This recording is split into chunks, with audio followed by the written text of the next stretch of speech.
আসসালামু আলাইকুম, সবাইকে আবারও স্বাগতম। কেজিএফ চ্যাপ্টার 1 এর প্রথম পর্বে আমরা দেখেছিলাম রকির সংগ্রামের শুরু, তার মায়ের স্বপ্ন পূরণের অদম্য প্রতিজ্ঞা এবং সেই লক্ষ্যে কিভাবে সে একের পর এক বাধা অতিক্রম করে কেজিএফ এর দিকে এগিয়ে যায়। আর আজকের এই দ্বিতীয় পর্বে শুরু হবে গল্পের সবচেয়ে রোমাঞ্চকর অধ্যায়। রকি প্রবেশ করবে কেজিএফ এর ভয়ঙ্কর দুনিয়ায়, যেখানে প্রতিটি পদক্ষেপে লুকিয়ে আছে নতুন বিপদ, কঠিন চ্যালেঞ্জ আর অবিশ্বাস্য মুহূর্ত।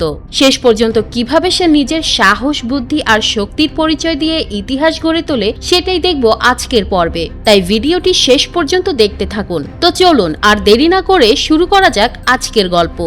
এরপর এই গল্পটা হঠাৎ 1978 থেকে সোজা 1981 সালের একটা সিনে চলে যায়। সেখানে আমরা দেখতে পাই সাংবাদিক আনন্দ ইঙ্গালগির যুবক বয়সের একটা দৃশ্য। সে রকির ব্যাপারে কিছু খোঁজ খবর নিতে এক লোকের কাছে গিয়েছে। আনন্দ সেই লোকটাকে জিজ্ঞেস করে, ছোটবেলায় তো তার নাম ছিল রাজা কৃষ্ণপ্পা বেরিয়া, তাহলে হঠাৎ করে ও রকি হয়ে গেল কিভাবে? তখন লোকটা জানায়, রকি একদিন রেমন্ডের একটা পোস্টার দেখে যেখানে লেখা ছিল সিন্স 1925, কিন্তু এটা কেন লেখা হয়েছে জানতে চাইলে ওর বন্ধু বলে ব্র্যান্ডের নাম এভাবেই লিখতে হয়। ব্যাস, তখনই রকি ঠিক করে ফেলে নিজের নামটাকেও সে একদিন ব্র্যান্ড বানাবে। এরপর লোকটা বলে, শোনো, তোমাকে একটা ঘটনা বলি।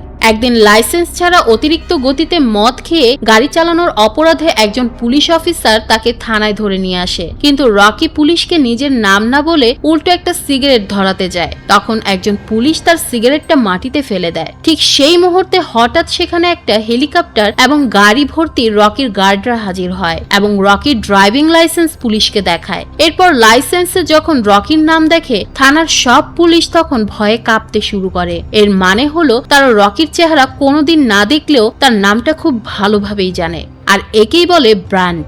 এই কথা শোনার পর দীপা আনন্দকে মনে করিয়ে দেয় সে গল্পের অনেকখানি সামনে চলে গেছে। আসলে আনন্দের ইদানিং একটু ভুলে যাওয়ার সমস্যা হয়েছে। যাই হোক, এরপর তারা আবার 1978 সালের সেই ঘটনাতেই ফিরে আসে। এখানে দেখা যায় কামাল রকির খোঁজ পেয়ে নিজের লোকজন আর বন্দুক দিয়ে তাকে চারপাশ থেকে ঘিরে ধরেছে। আর রিনা সেখানে রকিকে চ্যালেঞ্জ দিয়ে বলে, সবার সামনে তুমি যদি আমাকে জাস্ট একবার ছুঁতে পারো তাহলে আমি তোমার। রকি তখন চুপচাপ সেখান থেকে চলে যায়। তবে একটু পরে সে হঠাৎ একটা পেট্রোল বোঝাই ট্রাক নিয়ে সেখানে আবার ফিরে আসে আর ওই ট্রাকের সব পেট্রোল ফ্লোরে ঢেলে দেয়। এরপর একটা দিয়াশলাই দিয়ে সিগারেট ধরাতে ধরাতে আবারও সেখানে ফিরে আসে। এর মানে হলো এখন কেউ যদি তাকে মারতে এগিয়ে আসে তাহলে ওর হাতের আগুন ওই পেট্রোলের ওপর পড়ে ওখানকার সবাই একসাথে মারা যাবে। এই ভয়ে কেউ আর তার কাছে আসতে সাহস পায় না।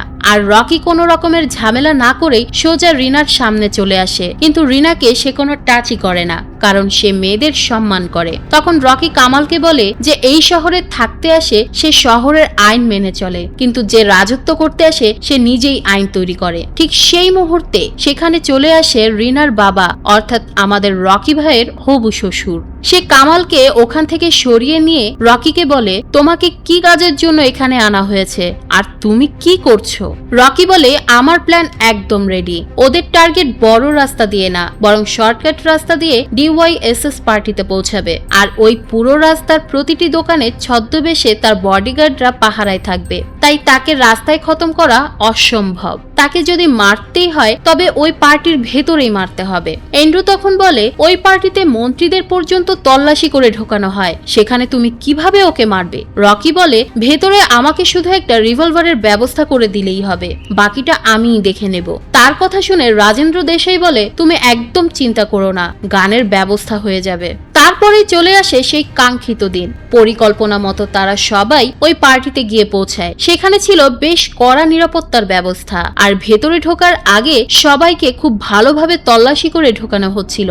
তবে দয়া তার দলের এক একজনের কাছ থেকে বন্দুকের এক একটা আলাদা আলাদা অংশ জোগাড় করে সেই পার্টস গুলো একসাথে জোড়া লাগিয়ে একটা গান বানিয়ে দেয় রকিকে। ঠিক তখনই সেখানে এন্ট্রি নেয় মুভির আসল ভিলেন গারোরা। আসলে গারোরাকে এখানে আমন্ত্রণ জানানো হয়েছিল তার বাবার বাবার একটা মূর্তি উন্মোচন করার জন্য। কিন্তু গারোরা খুব ভালোভাবেই বুঝে ফেলে তার বাবার অসুস্থতার খবর পেয়ে বাকি পার্টনাররা কেজিএফ দখল করার ধান্দা করছে। তখন সে সেখানে থাকা সবাইকে উদ্দেশ্য করে বলে, যতদিন আমি বেঁচে আছি কেজিএফ এর দিকে কেউ চোখ তুলে তাকালেও আমি তাকে দুনিয়া থেকে সরিয়ে দেব।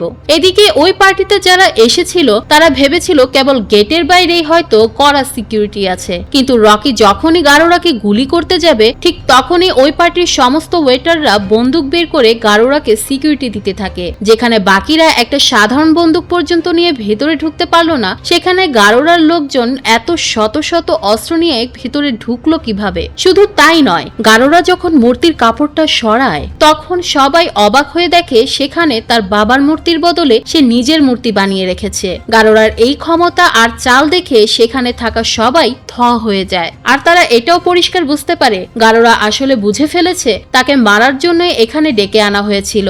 তাই এখন গারোরা যে কোনো মুহূর্তে তাদের সবাইকে শেষ করে দিতে পারে। পরের দৃশ্যে আমরা রকিকে বেশ চিন্তিত দেখতে পাই, কারণ এই প্রথমবার তার কোনো টার্গেট মিস হয়ে গেল।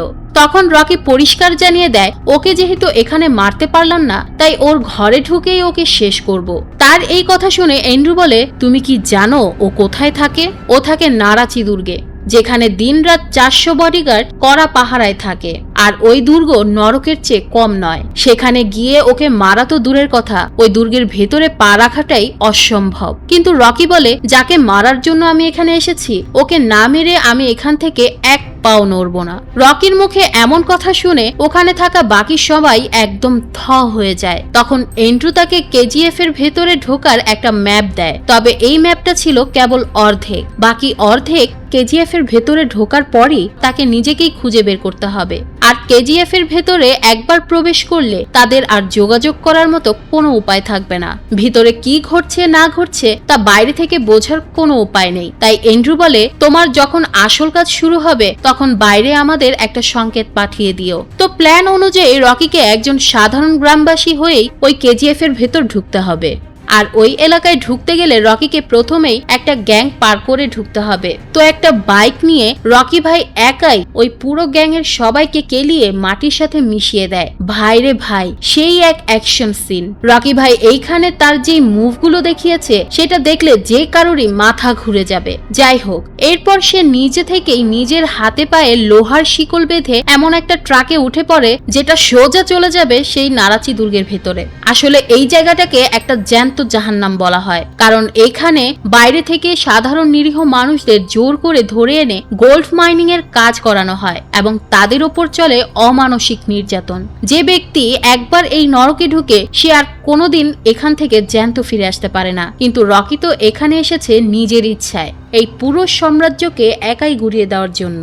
অন্যদিকে আমরা গারোরাকে দেখতে পাই 3 জন বন্দীকে দামি দামি খাবার খাইয়ে ভালোভাবে যত্ন নেওয়ার হুকুম দিচ্ছে। সেখানে গারোরার ছোট ভাই বিরাটকেও দেখানো হয়, যে কিছুদিন আগে বিদেশ থেকে ফিরেছে কেজিএফ দেখাশোনা করার কাজে গারোরাকে সাহায্য করতে। ঠিক তখনই গারোরার বিশ্বস্ত লোক কুলকার্নি বিরাটকে বলে, এই 3 জন এখানে এসেছিল গারোরাকে মারতে, তাই এই বছর কালী পুজোয় কোনো পাঠা না, বরং এই বন্দীদেরই বলি দেওয়া হবে।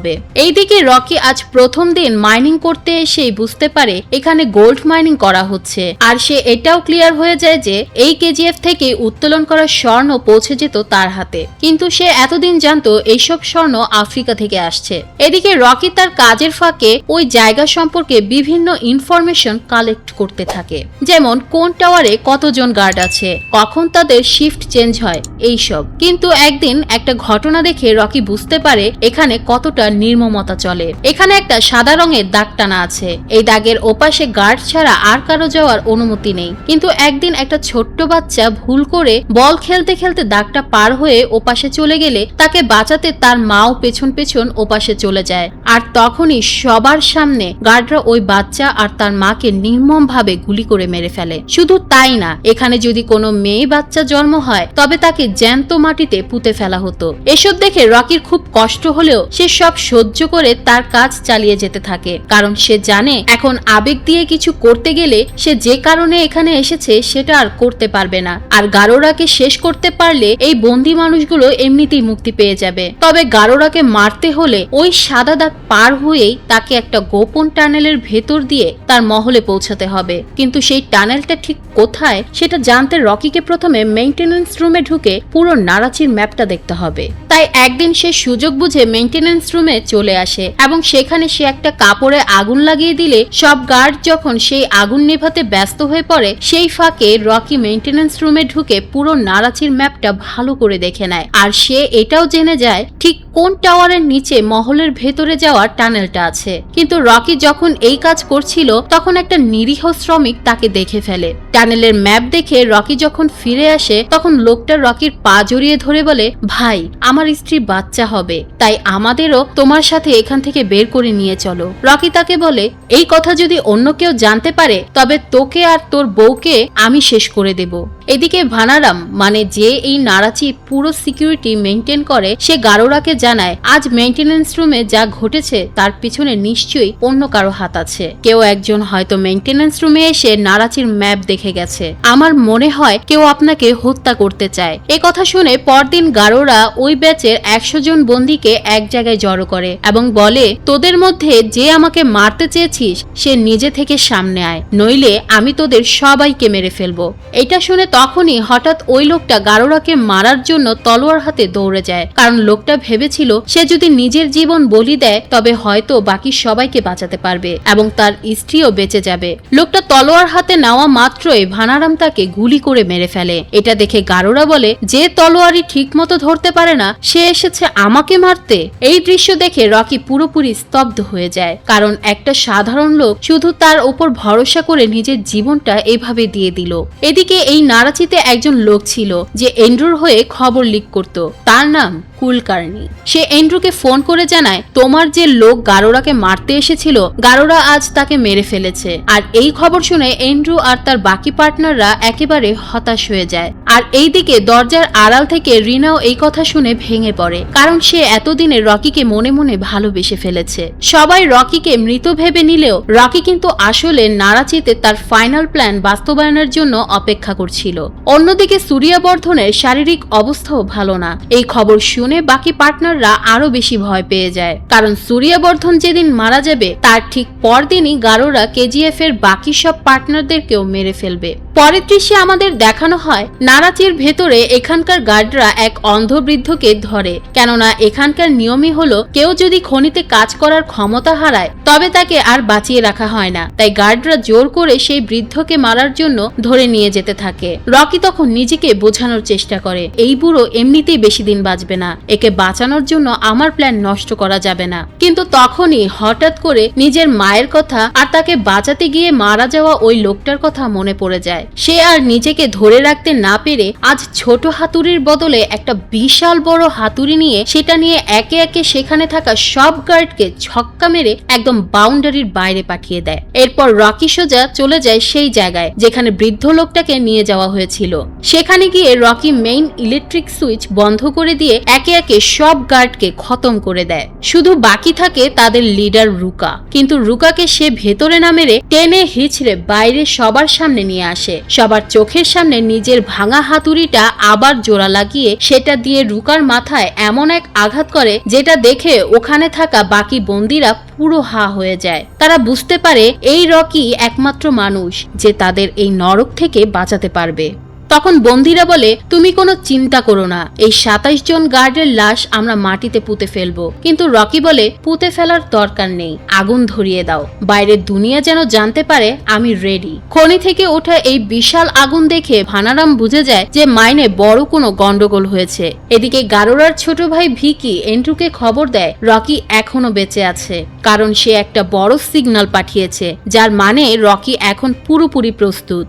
এখানে আসলে ভিকিও এন্ড্রুর সাথে হাত মিলিয়েছিল নিজের ভাইকে সরানোর জন্য, কারণ বিদেশ থেকে ফেরার পর সে দেখে এখানে তার কোনো দাম নেই, সবাই শুধু গাড়োরাকেই সম্মান করে। তাই সেও চায় গাড়োরাকে সরিয়ে পুরো কেজিএফ এর ক্ষমতা নিজের হাতে নিতে। ঠিক তখনই কুলকার্নি বলে, সব গার্ড তো এখন খনির দিকে যাচ্ছে, ওদের যেভাবেই হোক থামাতে হবে, নইলে রকি ধরা পড়ে যাবে আর গাড়োরাকে মারা সম্ভব হবে না।